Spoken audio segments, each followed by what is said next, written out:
ನಮಸ್ಕಾರ. ಈ ದಿನದ ಪ್ರಮುಖ ಮುಖ್ಯಾಂಶ. ಮಳೆಗೆ 10 ಮನೆಗಳು ನೆಲಸಮ, ಬೈಲೊಂಗಲ ಮುನ್ನಹಳ್ಳಿ ದಾರಿಯಲ್ಲಿ ಸೇತುವೆ ಕುಸಿತ.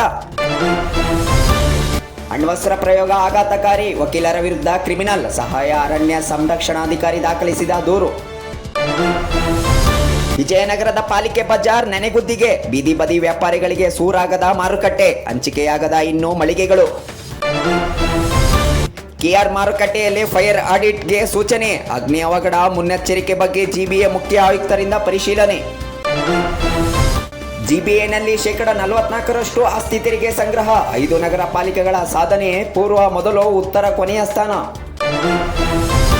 ಅತ್ಯಾಚಾರದಲ್ಲಿ ಭಾಗಿಯಾದ 10 ಆರೋಪಿಗಳ ಸೆರೆ, ಸಹಾಯ ಮಾಡುವ ನೆಪದಲ್ಲಿ ಕೃತ್ಯ, ಮೊಬೈಲ್ನಲ್ಲಿ ಹರಿದಾಡಿದ ವಿಡಿಯೋಗಳು. ದಾವಣಗೆರೆ ಬಸವನಪಟ್ಟಣ ಪಾಳಿ ಘಟನೆ.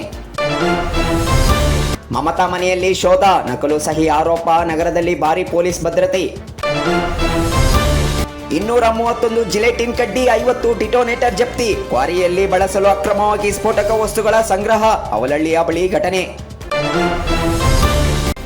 ಏನೂ ಅರಿಯದ ನಾನೇನು ಸಲಹೆ ಕೊಡಲಿ, ಫೋಟೋಕ್ಕಾಗಿ ಗಣ್ಯರ ಮನೆಗೆ ಎಲ್ಲವನ್ನೂ ನಾನು ಬಲ್ಲೆ, ಸಿಎಂ ಭೇಟಿ ಬಗ್ಗೆ ಎಚ್.ಡಿ. ಕುಮಾರಸ್ವಾಮಿ ವ್ಯಂಗ್ಯ.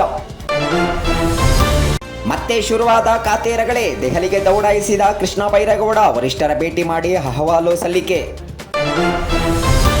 13ರಿಂದ ರೈಸ್ 2026 ಸಮ್ಮೇಳನ, ವಿಜ್ಞಾನ ತಂತ್ರಜ್ಞಾನ ಕೈಗಾರಿಕಾ ವಲಯದ ಪ್ರತಿನಿಧಿಗಳು ಭಾಗಿ. 12 ವರ್ಷದಲ್ಲಿ ರಫ್ತು ದುಪ್ಪಟ್ಟು, ಕೇಂದ್ರ ವಾಣಿಜ್ಯ ಕೈಗಾರಿಕಾ ಸಚಿವಾಲಯದ ಹೆಚ್ಚುವರಿ ಕಾರ್ಯದರ್ಶಿ ದರ್ಪಣ್ ಜೈನ್ ಹೇಳಿಕೆ. ಸಿಬ್ಬಂದಿಯೂ ಇಲ್ಲ, ಅನುದಾನವೂ ಇಲ್ಲ, 10 ವರ್ಷಗಳ ಹಿಂದೆ ಆರಂಭವಾದ Ambedkar school of economics university. ಮೃತರ ಕುಟುಂಬಸ್ಥರಿಗೆ 25 ಲಕ್ಷ ಪರಿಹಾರ, ವಿಶಾಖಪಟ್ಟಣಂನಲ್ಲಿ ಘಟನಾ ಸ್ಥಳಕ್ಕೆ ಕೇಂದ್ರ ಸಚಿವ ಎಚ್.ಡಿ. ಕುಮಾರಸ್ವಾಮಿ ಭೇಟಿ.